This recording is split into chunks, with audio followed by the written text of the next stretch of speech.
Here's one of the most common driving test routes in Western Australia. We're here at the Mirrabooka Licensing Centre, and this car park is usually heavily congested. At a time of filming, it was 7:05 in the morning. The car park's obviously not as busy as when the shops and businesses open. After 8 o'clock, hardly any of these bays will be available. Almost all driving test examiners in Western Australia will take you on a similar test route. You will see situations where many candidates make mistakes where they fail their driving test on the spot. In this video, I will focus on T junctions where you have to turn right and traffic lights without the green arrow. If you can handle all of these things under pressure, being judged by the assessor sitting next to you, and if you're well prepared, you'll have the best chance of passing your test. You will encounter a lot of different intersections such as T junctions. This one's unique because there's no access from the left-hand side. If your right-hand side's clear, you can commit to moving into the middle and then give way to the left-hand side. If a vehicle's occupying left lane, you can go to the right lane. If you opt to turn, if it's safe to do so, like I've done here, make sure that you don't look away from the hazard, so you'd still keep an eye on the car passing you. Now we're coming to the intersection of Mirrabooka Avenue and Mildale Way, and there's probably about a 50% chance that you'll encounter a no green arrow right turn. Think of it as a give way situation. Now that the red arrow is gone, you've got to creep forward and wait for the traffic to clear. If the light changes, shift your focus on remaining traffic coming from the opposite direction. It's effortless to intercept if the traffic is still proceeding through or slowing down to stop. This is where many test candidates freak out. They call it stuck in the middle. You're not stuck. If there's a vehicle in front of you inside the intersection, you could categorize that situation as being stuck. Once you're sure you can safely go through, complete your turn. Remember the rule, one car in the middle of the intersection at a time. A few roundabouts on this driving test route. I can't stress enough how important it is to anticipate the traffic from a distance, because that way you're going to know if you're proceeding or slowing down to stop. Watch your speed in the middle of the roundabout, because if your wheels are directing your car body, you don't want them to spin faster. This particular street is known to be a bit tricky because the red colour would usually be a median strip and the grey colour would be road, but they switched the colours here. I'm not sure what they had in mind, but be aware and keep left. Any give way situation requires early anticipation. If you look late, you'll probably lose points for flow because you'll likely miss the opportunity to turn. Another single lane roundabout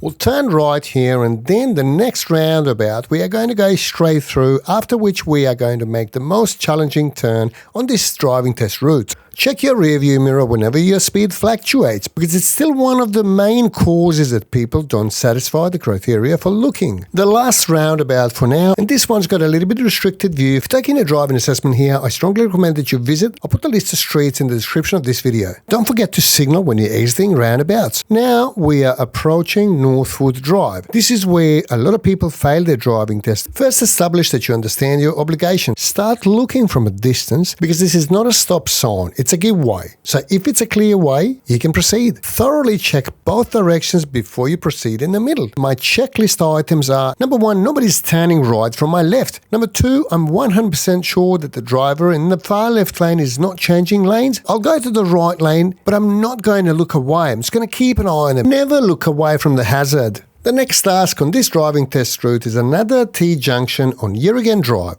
Once again, be aware of your obligations. If it's a give way, you don't have to stop if you can proceed safely. If there's a stop sign, I discourage people from checking before they get there, because they usually miss the stop sign. You have to check thoroughly, both when you start to move into the middle and also when you're turning right from the middle. Stick around for another 30 seconds for a bonus tip: how to avoid failing in the last seconds of your driving test. Driving back to the licensing centre car park, if you're coming back from this direction, it's very likely you're going to turn right in the first entrance to the car park of the Department of Transport. If you're instructed to turn right shortly after turning right on Yirrigan Drive from Mirrabooka Avenue, remain in the right lane. This is what people often do literally within the last 15-20 seconds of their driving assessment. Don't cross the white solid line in any circumstances other than the emergencies. There was certainly no emergency here. Please be advised that I demonstrated the driving test mistake for educational purposes and did not endanger any drivers or pedestrians in the process. If you're taking a driving assessment here, I strongly recommend that you practice on these streets. The list of the streets will be in the description of this video. As always, feel free to ask any relevant questions in the comment section below. Thanks for watching, and I'll see you in the next one.